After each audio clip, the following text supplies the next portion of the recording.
Racing on Wednesday takes place at Hollywoodbets Kenilworth. We are racing on the winter course. It is Wednesday, the 5th of July, 2023. And we've got a nice program out at Kenilworth on the Wednesday, and 9 races that you can look forward to. And I'm joined by Graham. And Graham, how are you doing firstly? And obviously you were telling me off air that it's clear skies for Wednesday racing, so that is obviously a positive.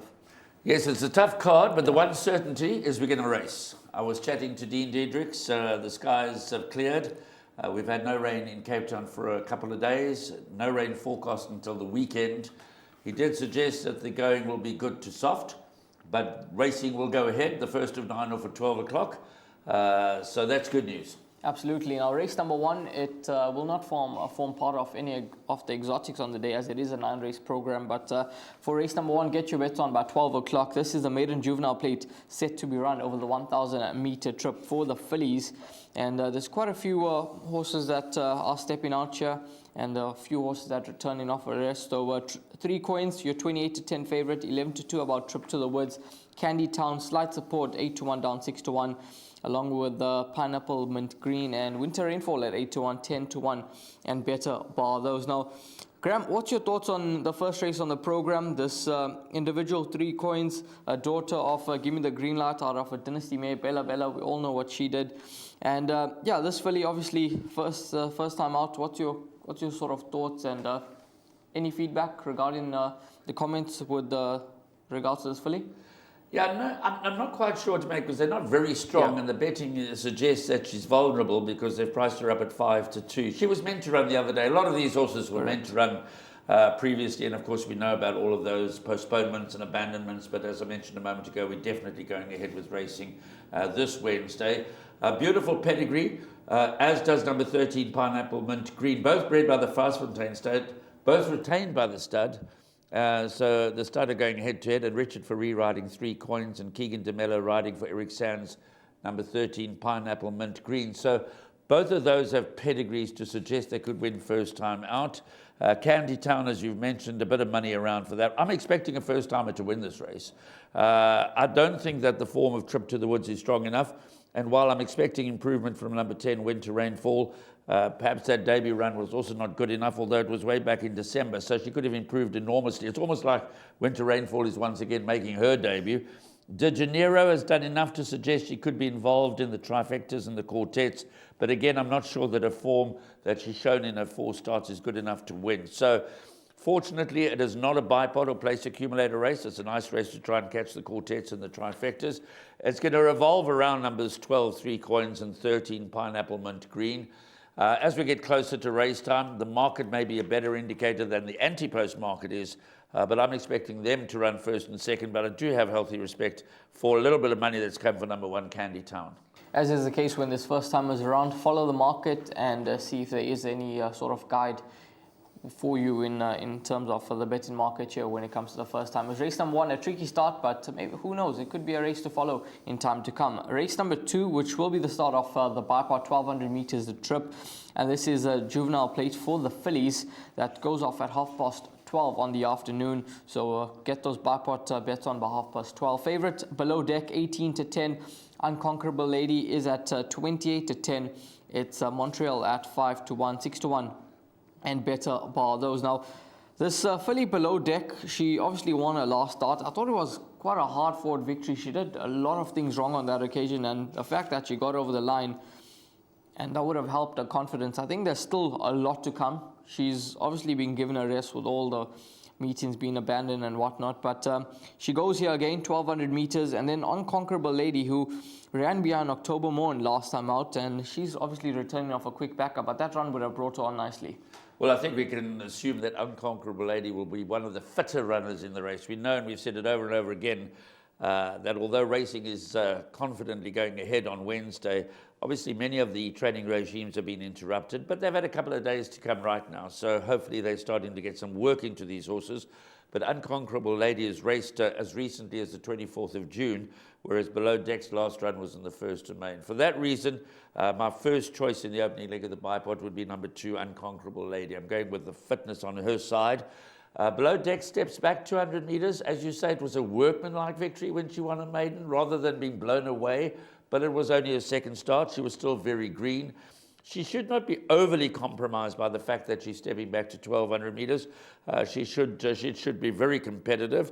Lots of improvement expected from number 3, Sun Spectacular. And as we've seen in these juvenile races, and once again we've got 4 juvenile races plus 2 maidens on this card and a nice feature later on. Richard Free's not always been on the right 2-year-old in these juvenile races, and JP van der Merwe, we've said it over and over again, has got a very good strike rate for Snaith, so watch for improvement from Sun Spectacular.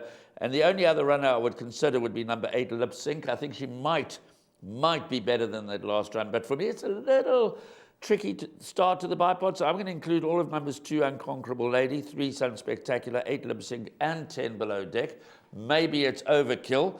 Maybe you can get away with just numbers 2 and 10, but I'm going to throw numbers 3 and 8 as well. But Unconquerable Lady would be my first choice. Yeah, 2, 3, 8, and 10, the numbers that you can include in the bipod. But as you heard from Graham, it isn't cut and dry, but Unconquerable Lady will be his top selection from the Candice Bass Robinson yard. Next up, race number 3, which will get the place accumulates underway at 1:05. 1,200 meters a distance, another juvenile plate, and just having a look at this event here. Favorite is Spring Palace at 28-10, Monumental 3-1, Shushui is at 9-2, My Golly Molly is 6-1, along with Paratrooper, and then it's 8-1, and Better Bar those. Now, Graham, I think it was just last week, Spring Palace was meant to run, so was Monumental, and they drew 1 and 2. They were drawn right next to one another, and I thought that they would fight it out, but now they're drawn 8 and 10. It's a whole different ball game for these two individuals, because My Golly Molly had the better of them last time out, and has got a better draw as well than the two of them, so could possibly confirm that form. But this horse Paratrooper, now there was lots of support for him on debut, and he won a nice race, and I was quite disappointed with his last performance behind My Golly Molly, Spring Palace and Monumental, but I think he's a horse that will improve with racing experience, and for me he's going to be the one that I'm going to keep a very close eye on, and maybe even have an each way bet at around 6-1. Yeah, before we go further, you mentioned draws, and I would not read too much into the draws until we've seen them go down the straight. And this after going we're not quite sure whether there'll be a track bias. If there's a track bias, is it towards the inside or towards the outside? We've seen that at Hollywoodbets Kenilworth, it can change from week to week. Sometimes it's down the inside, sometimes down the outside. The last time they were meant to meet, I think that was around the turn over 1,400. Now it's down the straight. I think this is a very competitive juvenile plate. I think you go light at your own risk.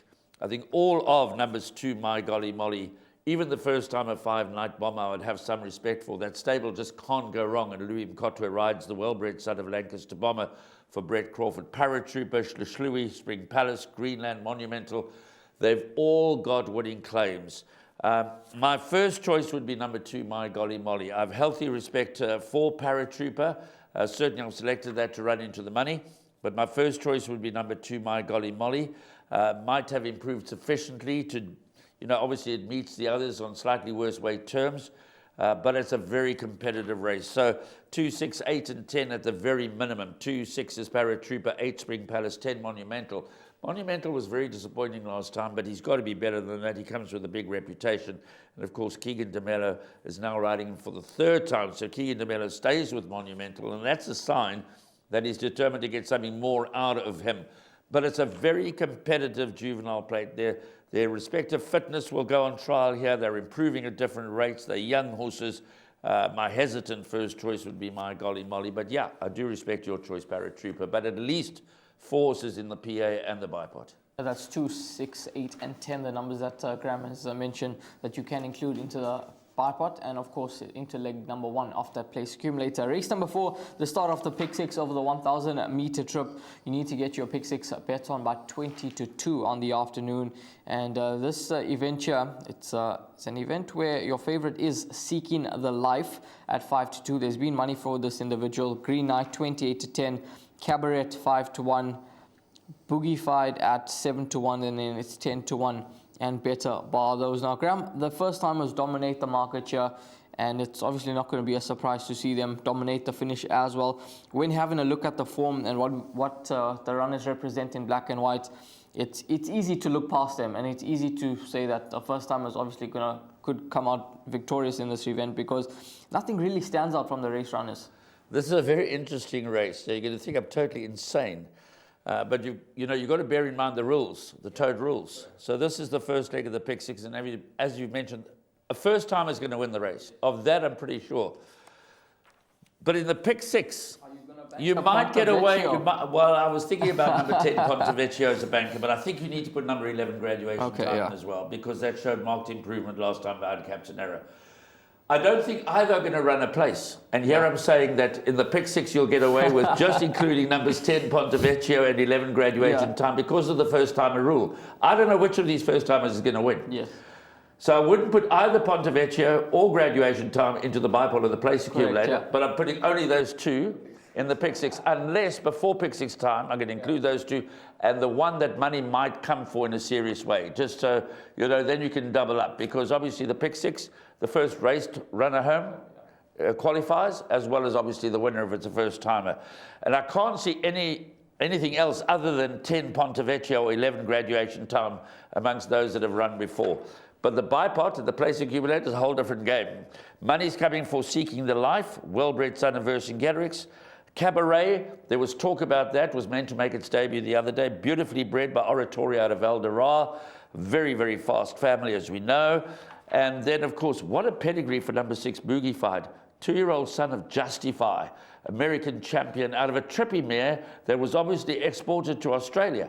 And I never knew that Sabine Plattner exported Love to Boogie to Australia. And now the yearling has been brought back as now a 2-year-old to race. Green Knight is the early favourite. That's the Richard Fareed, Justin Snaith combination. So you've got to follow the market as close as you can in terms of the place accumulator and the bipod. So for the bipod and place accumulator, for me, it's numbers 1, 4, 6, and 8.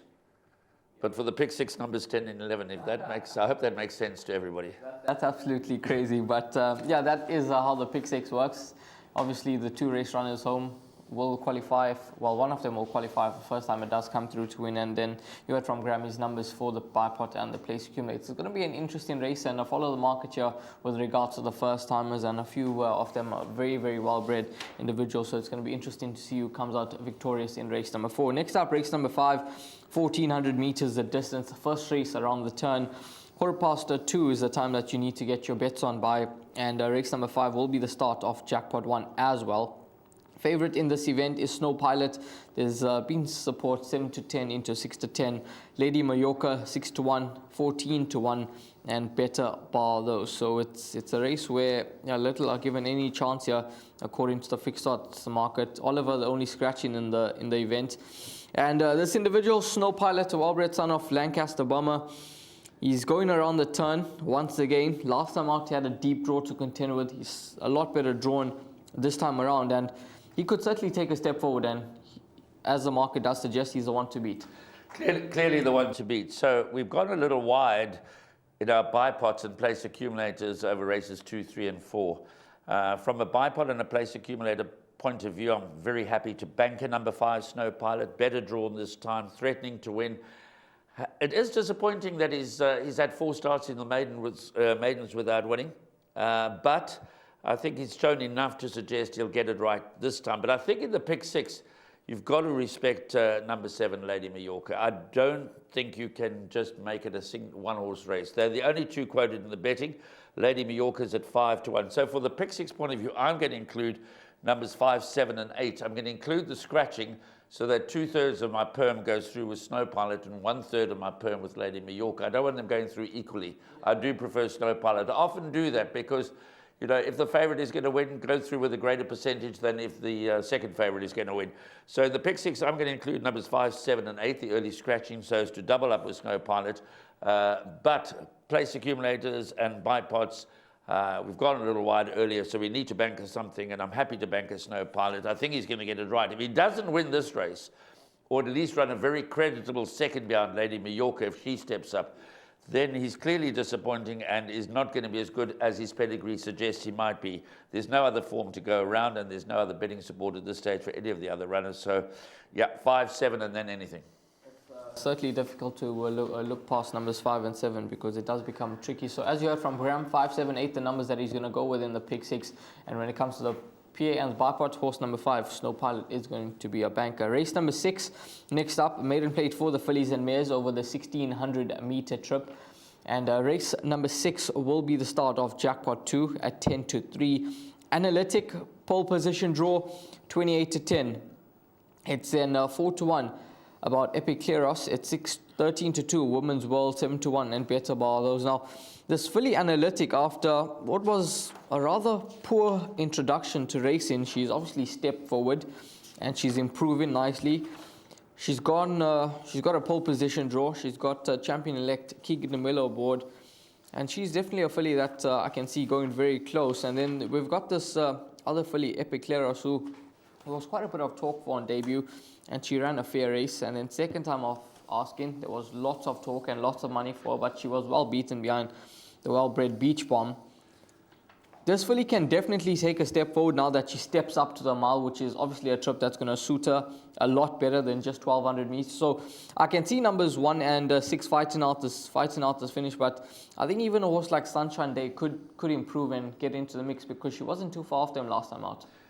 Well, on form, past form, nothing to choose between numbers 2 Women's World and 3 Sunshine Day. They both raced behind Green Valkyrie and they were not separated by much. And it's interesting that Women's World ran second to Below Deck. So it's going to be interesting to see how Below Deck performs earlier. That may enhance or not Women's World's chances, but Women's World brings Sunshine Day into the race. But like you, my top 2 choices would be 1 Analytic. I'm expecting Analytic to win from pole position for Keegan DeMello and Glenn Cotson.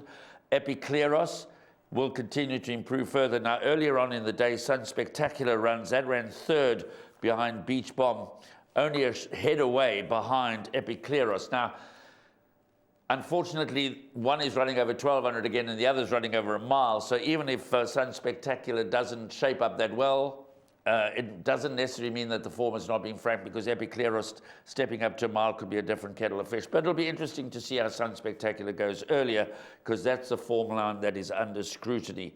So 2 different form lines, going 1,600 meters. Epic Kleros doing it for the first time. Sunshine Day, Analytic, Women's World have all been around the turn. They've been over 1,400 meters. So I'm going 1 Analytic to beat home number 6 Epic Kleros. But I do have respect for 2 Women's World and 3 Sunshine Day. They're both coming to the race with a bit of a chance. The improver could well be number 10, Dawn of Gold, stepping up from 1,200 meters as well after a rather moderate debut behind Apple Catcher in May, but was only 4 lengths behind. So that Daughter of Gold standard does have scope for improvement, but Analytics certainly the one for me. Yeah, that's horse number 1, Glenn Cotton and Keegan DeMello teaming up in the 6th race on the program. Next up, race number 7, and race number 7 will go off at 25 past 3, 1,600 meters a trip. And this is a very, very nice race on offer. That's the World Sports Betting Bet with the best winter mile.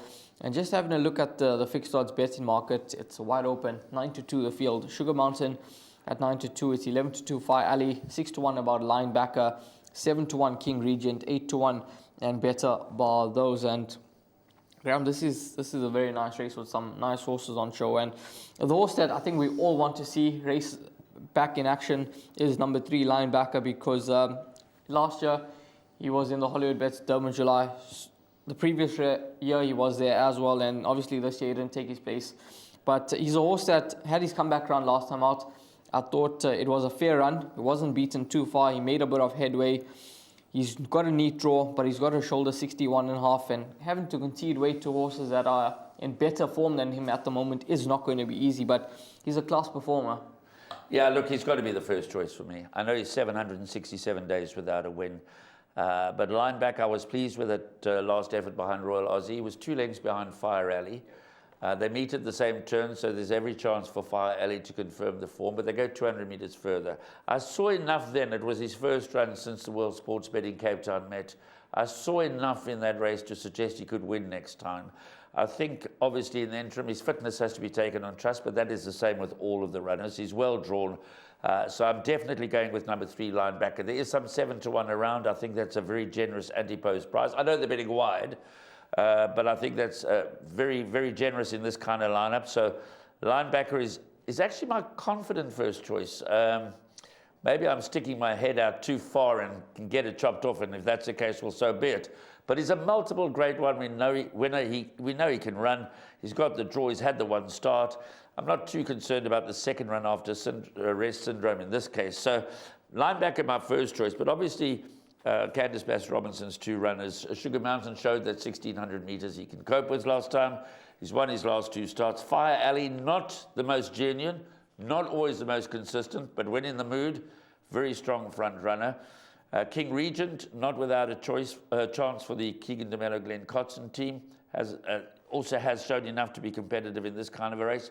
And then, of course, you've got the Snaith Armada, you've got Somerset Morm running for Snaith, you've got Sachdev, you've got Speed Machine from a wide gate who should go well. But interestingly, Richard Fourie has chosen to ride number 10 Triple Time, the 3-year-old son of Twice Over. So that in itself is an indication that they think highly of Triple Time. And of course, it doesn't end there. You've got Gem King and Gainesford, these kind of horses. But it can be very competitive, it can be very tricky, but I'm going to take my chances in rowing with Linebacker. Yeah, let's go here with horse number 3, Linebacker, who's followed him last time out, and as you heard from Graham, quite pleased with his run, and hopefully he can go close in this event and notch up that overdue 5th career victory for the Vaughan Marshall Yard, and a whole host of owners here. Craig Zaki rides from barrier position 3. Next up, race number 8, 4 o'clock is the time that race number 8 jumps at, 1,600 meters a trip, and this is a class 4 event for the fillies and mares.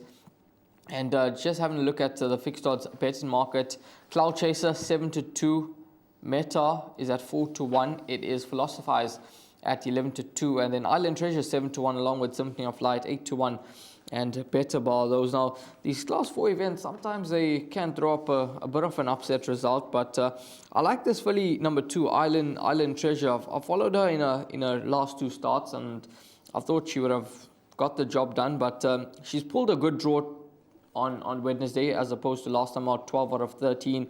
She steps up in trip to 1,600 meters. She's yet to win over the distance, but her penultimate start for me was quite encouraging behind Perfect Trush. She was just run out of it. She just got there too late, and she ran strongly to the line. So every opportunity for her from barrier position 2, I would assume. Anthony Andrews, he knows her well, so that's going to be the each way play in the race for me. But what's your take on the race? Are you with the improving 3-year-old Cloud Chaser?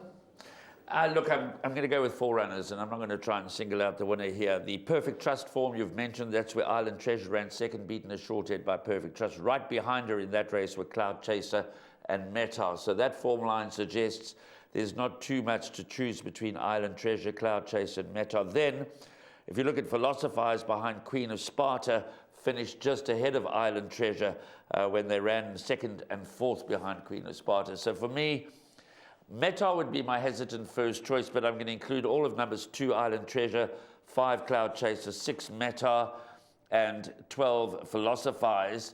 If you want to go further, I'm not quite sure what to make of number 3, My Flower Fate, who won well second time out. She could be anything. She steps up from 12.50. She did go around the corner at Hollywoodbets Durbanville, so she's had the experience of a turn, goes 400 meters further, and might be quite decent. So, you know, you can't say she's not going to follow up. Treasure Hunt got a bit of a chance, but I'm going to row in with the 4 horses, 2, 5, 6, and 12. But if you want to go beyond that, 3 and 11. I don't think number 4, Symphony of Light, gets home over 1,600 meters, but I might be proven wrong at Kenilworth on Wednesday afternoon. Meta, my marginal first choice, but yeah, not much to choose between 2, 5, 6, and 12. So that's my list of 4 that I'm going with. 4 horses that you can include into the pick 6, and those 4 horses should potentially fight out the finish in the penultimate race on the day. Next up, race number 9, the final race. It's a KP Stakes over the 1,950 meter trip, and the final race jumps at 16:40. And this event, it's an interesting race because quite a few of these horses have met on numerous occasions, and Night Ruler is your 5-2 favorite. 4-1 about Royal Watch, 5-1 Coronation Time. Mucho De Niro is at 11-2, and then 7-1 and Better Bar. Those now, Justin Snaith, in these events where Royal Watch, Night Ruler seem to take on one another, he usually has a strong hand with these runners. And obviously last time out we picked Montine as possibly the right horse in the race, and he duly came through to win.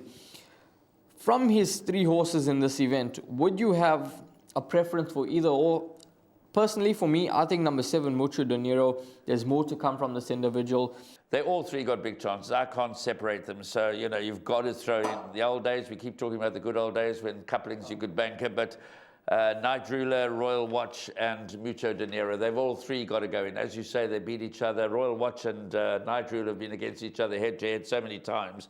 But I respect that Fourie on this occasion has decided maybe he's just working the better going into the race. We've got to assume that he made his call based on the work at home, and that Night Ruler is therefore working better than perhaps Royal Watch and Mucho Dinero, but there's not likely to be a hell of a lot in it. So you've got to throw those in, and then you've got to, you've got to respect Coronation Time and Southern Song. So you can go narrow, you can just include the 3 Snaith horses and take your chances, and in all probability you'll come through. It looks as if Snaith will win with one of his 3, but you wouldn't be totally surprised if Coronation Time and Southern Song were to upstage and Snaith's horses and spoil his party. So you've got to decide for yourself. It depends on your structure, it depends how heavily you've gone earlier on as to how light or not so light you have to go in race 9. But my top choice would be Night Ruler, because that was my top choice last time, even when Fourie wasn't riding it. So, in fact, Royal Watch my second choice, then Mucho Dinero, Southern Song, and Coronation Time. So that would be my preference, but not by much, and you're entitled to prefer Mucho Dinero because there was a lot of talk about him, and he could be anything. He's getting his career back on track after having been gelded. He's only had the one Starter's Geld. We saw what gelding has done for Winchester Mansion. I'm not saying it's going to do the same for Mucho Dinero, but they get gelded and it's a whole different ballgame. It's a race where a Snake could certainly dominate, or as you heard from Graham, Southern Song, Coronation Time could be 2 other horses that you want to include into the mix. But it's all up to you how you're going to make your decision when it comes to the final leg of the Pick 6. That's a 9-race program at Hollywoodbets Kenilworth on Wednesday. Graham, thanks very much for your time, and hopefully we managed to guide the guys in the right direction. Thank you, Rahil. It's an interesting card, and I'm confident racing will go ahead, and it should be a really good day's racing. Absolutely. All the best, guys, with racing on Wednesday at Hollywoodbets Kenilworth. Hopefully you make yourself lots of cash.